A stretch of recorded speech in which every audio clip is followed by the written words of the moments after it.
작가 겸 방송인으로 활동하는 허지웅이라는 분이 있습니다. 이분이 몇 해 전에 본인의 SNS에 소위 말하는 이 금수저들, 좋은 집안에서 태어난 사람들을 비난하는 글을 올린 적이 있습니다. 젊은 금수저들의 갑질이 이제 사회적인 이슈가 되었던 때였는데요. 그가 본인의 SNS에 이렇게 적었습니다.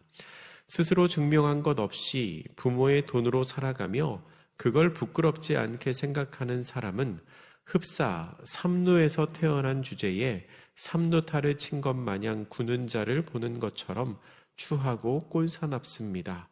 타고난 운을 고맙게 생각하고 겸허한 마음으로 스스로를 가다듬지 않는다면 그런 사람의 인생에 가장 빛나는 성과란 고작해야 삼루에서 태어났다는 것뿐일 겁니다. 라고 올렸습니다. 이게 무슨 말인지 이해가 가세요? 야구 게임을 빗대서 말한 겁니다. 야구는 안타를 쳐서 1루, 2루, 3루를 돌아 홈으로 들어오면 1점이 나는 경기죠.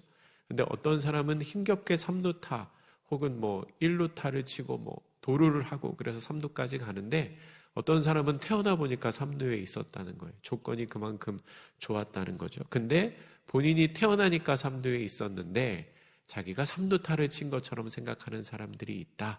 겸손해야 된다. 그런 말을 올린 겁니다.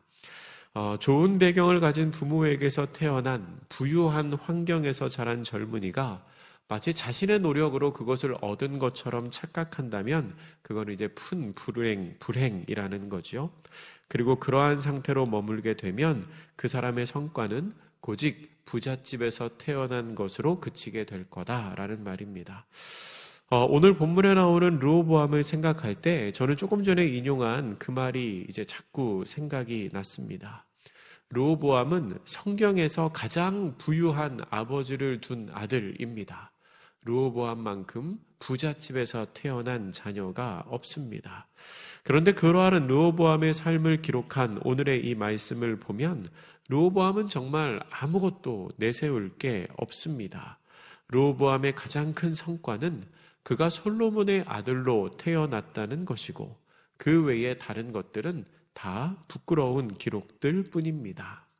그는 어마어마한 금수저였습니다. 태어나면서부터 남들보다 많이 누릴 수 있는 위치에 있는 그런 사람이었습니다. 그는 자기가 어떻게 그것들을 누릴 수 있게 되었는지를 고민했어야 되는데 앞에 인용한 말씀을 비유해서 설명하자면 내가 왜 삼루에 있는지를 고민했어야 하는데 그렇지를 못했습니다. 르호보암은 왕위에 오를 때 나이가 41살이었습니다. 41세였는데요. 그리고 유다의 왕으로 17년 동안 다스렸다고 합니다. 오늘 본문의 21절 말씀 우리 같이 한번 읽어보겠습니다. 시작. 솔로몬의 아들 르호보암은 유다 왕이 되었으니 르호보암이 왕위에 오를 때에 나이가 41세라. 여호와께서 자기 이름을 두시려고 이스라엘 모든 지파 가운데에서 택하신 성읍 예루살렘에서 17년 동안 다스리니라.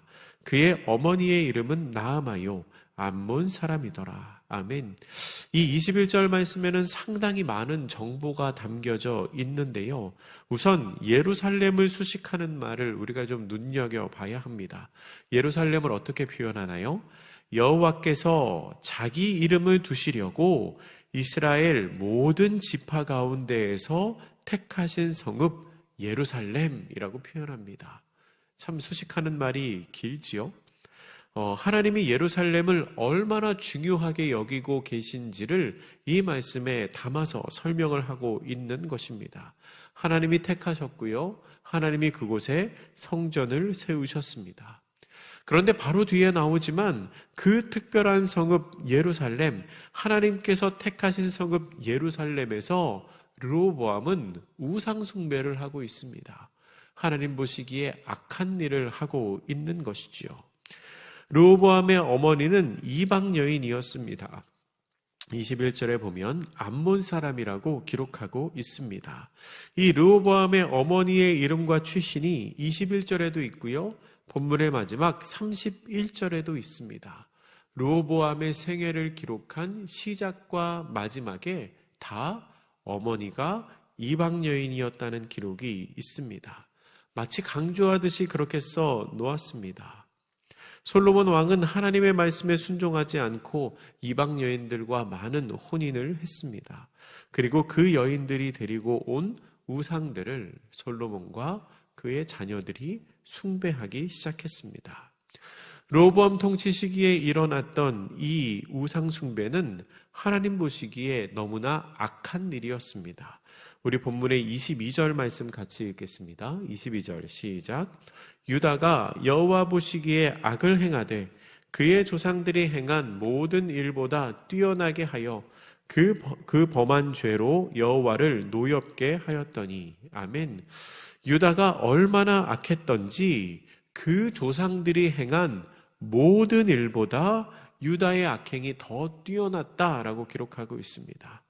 그러니까 이 르호보암 시기에 악한 행위를 하는 유다의 모습이 그 이전 시대, 광야에서 살던 때, 그리고 사사시대에 선조들이 했던 그 하나님 앞에 보였던 악보다 더 심했다는 겁니다.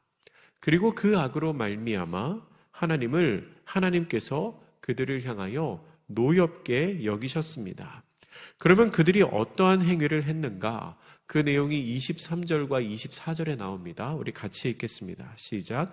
이는 그들도 산 위에와 모든 푸른 나무 아래에 산당과 우상과 아세라상을 세웠습니다.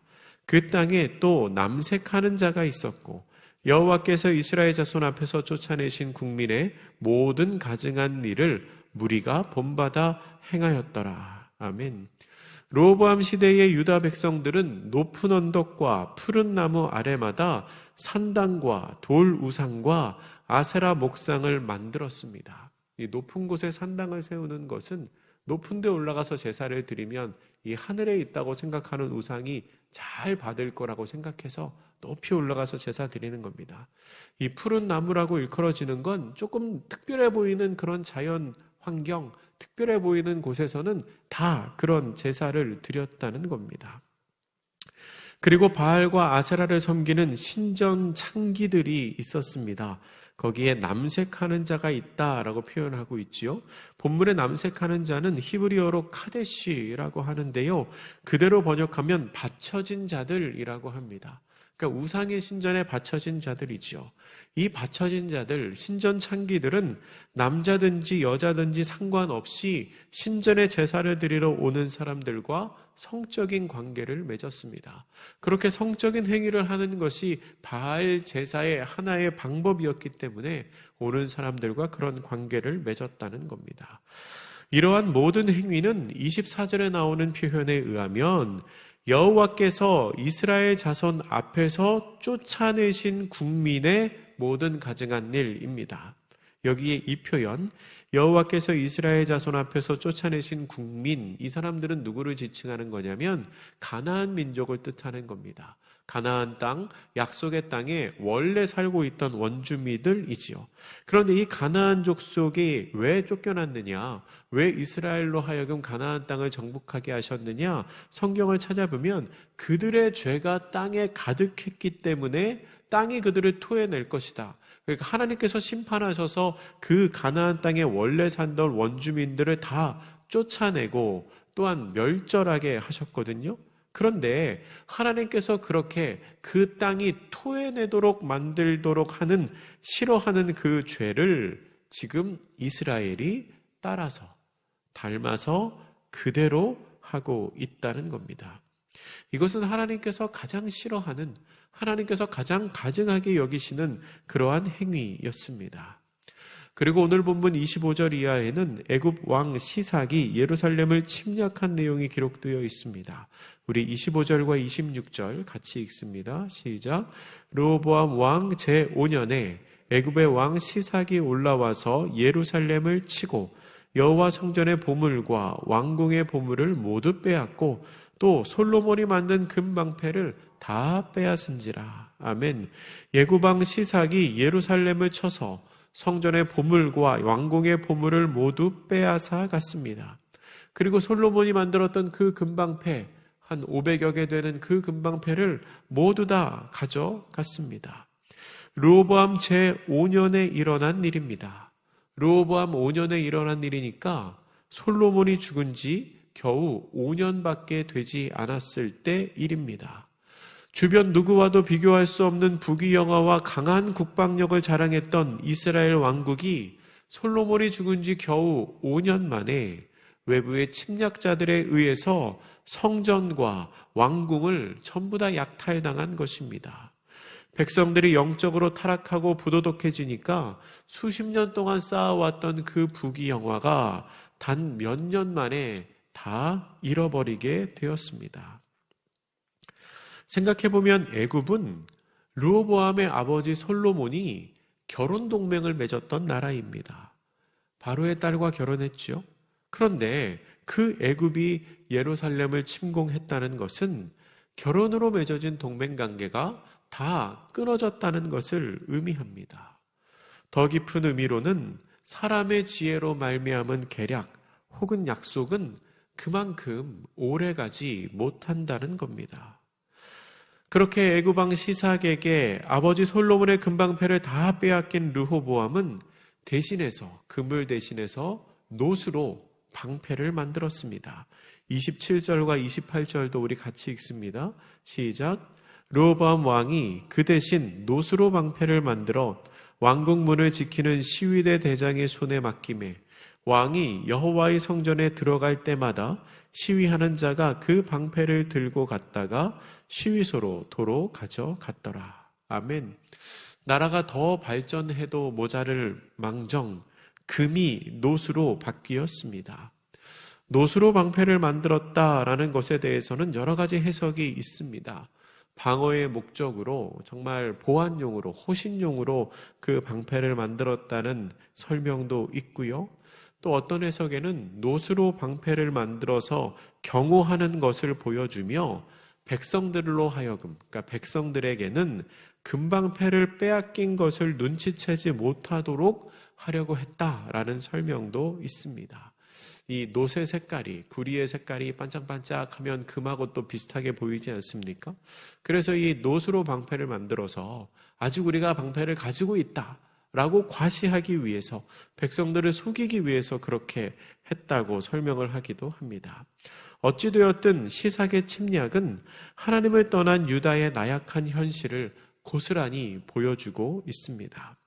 그런데 사실 이 역사적인 기록을 찾아보면요, 그 당시에 애굽은 그렇게 강대국이 아니었다고 합니다. 애굽이 아주 오래된 그 고대 근동 지방의 패권 국가였는데, 그런데 그 당시에 애굽은 그렇게 강한 나라가 아니었다는 거지요.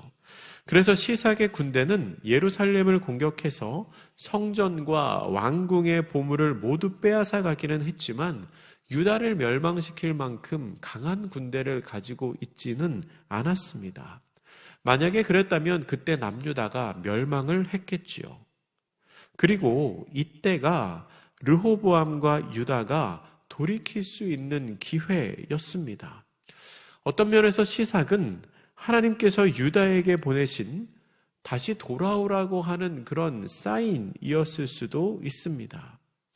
이러한 어려움과 이러한 치욕을 겪을 그때에 우상숭배를 금하고 다시 하나님께로 돌아오라는 하나님의 부르심일 수 있지요.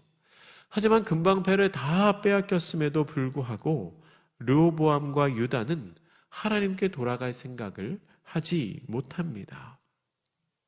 아까 말씀드린 것처럼 시삭의 침략은 르호보암 5년에 있었던 일입니다. 그리고 르호보암은 총 17년 동안 왕위에 있었습니다. 단순하게 계산하면 시삭이 침략한 이후에, 애굽에게 공격을 당한 이후에 르호보암에게는 12년의 시간이 더 있었다는 겁니다. 그런데 그 시기 르호보암이 한 일은 성경에 기록되어 있지 않습니다. 특별히 기록할 만한 게 없기 때문입니다. 애굽의 침략을 당한 이후에도 그 이전과 달라진 게 없다는 거죠.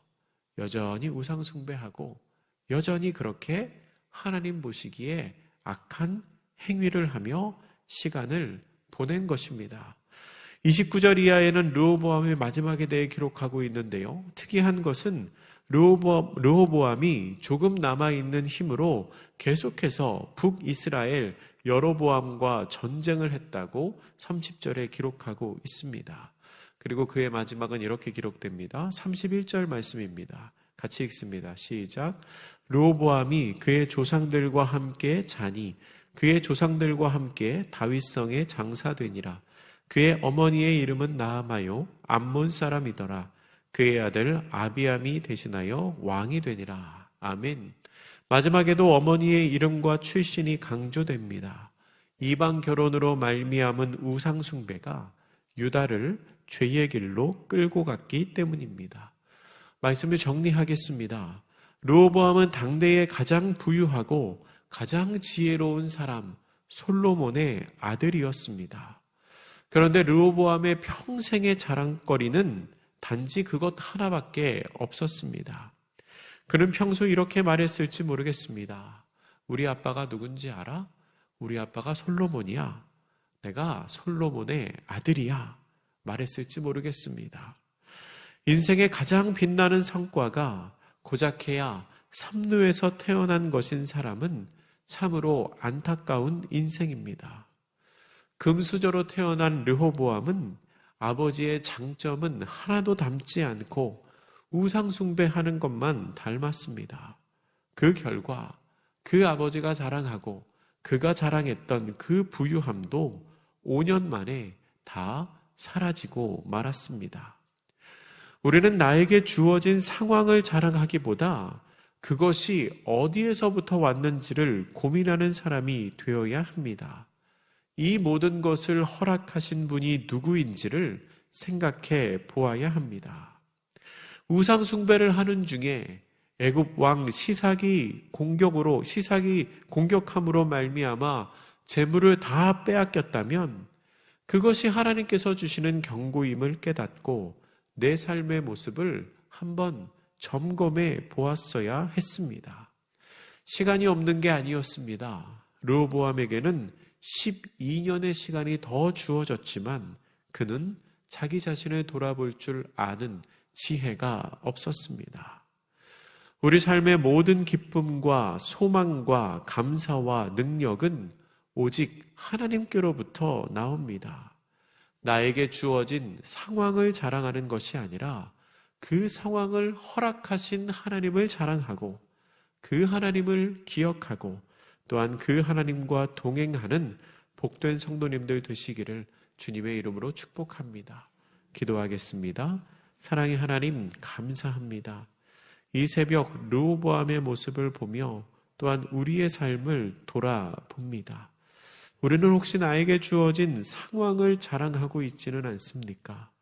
그 상황을 자랑하는 것이 아니라 그 상황을 허락하신 하나님을 기억하고 하나님을 자랑하고 그 하나님과 동행하는 우리 모두가 되게 하여 주시옵소서. 르호보암에게는 분명히 시간이 있었습니다. 하지만 그것을 그냥 흘려보냈습니다.